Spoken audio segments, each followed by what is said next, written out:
اور مومن مرد اور مومن عورتیں ایک دوسرے کے دوست ہیں کہ اچھے کام کرنے کو کہتے اور بری باتوں سے منع کرتے اور نماز پڑھتے اور زکوٰۃ دیتے اور اللہ اور اس کے پیغمبر کی اطاعت کرتے ہیں۔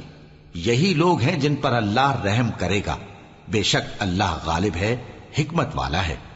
اللہ نے مومن مردوں اور مومن عورتوں سے بہشتوں کا وعدہ کیا ہے جن کے نیچے نہریں بہ رہی ہیں، وہ ان میں ہمیشہ رہیں گے، اور ابدی بہشتوں میں نفیس مکانات کا وعدہ کیا ہے۔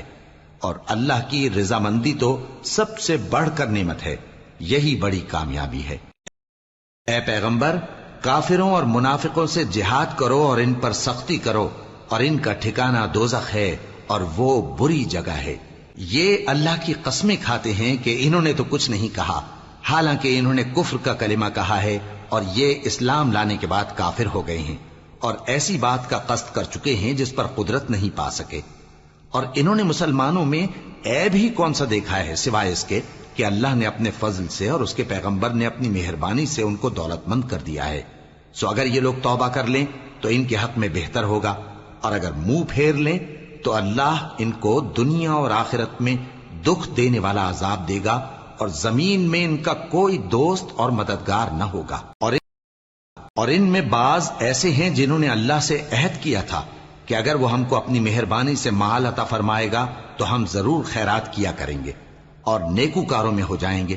لیکن جب اللہ نے ان کو اپنے فضل سے مال دیا تو اس میں بخل کرنے لگے اور اپنے عہد سے روگردانی کر کے پھر بیٹھے، تو اللہ نے اس کا انجام یہ کیا کہ اس روز تک کے لیے جس میں یہ اللہ کے روبرو حاضر ہوں گے ان کے دلوں میں نفاق ڈال دیا، اس لیے کہ انہوں نے اللہ سے جو وعدہ کیا تھا اس کے خلاف کیا، اور اس لیے کہ یہ جھوٹ بولتے تھے۔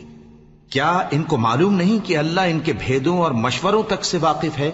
اور یہ کہ اللہ غیب کی باتیں جاننے والا ہے؟ جو مسلمان دل کھول کر خیرات کرتے ہیں اور جو بیچارے غریب صرف اتنا ہی کما سکتے ہیں جتنی مزدوری کرتے اور تھوڑی سی کمائی میں سے بھی خرچ کرتے ہیں، ان پر جو منافق تان کرتے اور ہنستے ہیں اللہ ان پر ہنستا ہے، اور ان کے لیے تکلیف دینے والا عذاب تیار ہے۔ تم ان کے لیے بخشش مانگو یا نہ مانگو برابر ہے، اگر ان کے لیے 70 دفعہ بھی بخشش مانگو گے تو بھی اللہ ان کو نہیں بخشے گا، یہ اس لیے کہ انہوں نے اللہ اور اس کے رسول سے کفر کیا، اور اللہ نافرمان لوگوں کو ہدایت نہیں دیتا۔ جو لوگ غزوہ تبوک میں پیچھے رہ گئے وہ اللہ کے پیغمبر کی مرضی کے برخلاف بیٹھ رہنے سے خوش ہوئے، اور اس بات کو ناپسند کیا کہ اللہ کی راہ میں اپنے مال اور جان سے جہاد کریں، اور دوسروں سے بھی کہنے لگے کہ گرمی میں مت نکلنا، ان سے کہہ دو کہ دوزخ کی آگ اس سے کہیں زیادہ گرم ہے، کاش یہ اس بات کو سمجھتے۔ یہ دنیا میں تھوڑا سا ہنس لیں اور آخرت میں ان کو ان کے اعمال کے بدلے جو یہ کرتے رہے ہیں بہت سا رونا ہوگا۔ پھر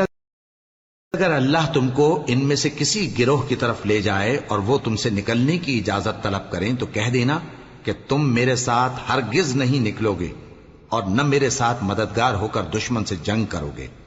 تم پہلی دفعہ بیٹھ رہنے سے خوش ہوئے تو اب بھی پیچھے رہنے والوں کے ساتھ بیٹھے رہو، اور اے پیغمبر ان میں سے کوئی مر جائے تو کبھی اس کے جنازے پر نماز نہ پڑھنا اور نہ اس کی قبر پر جا کر کھڑے ہونا،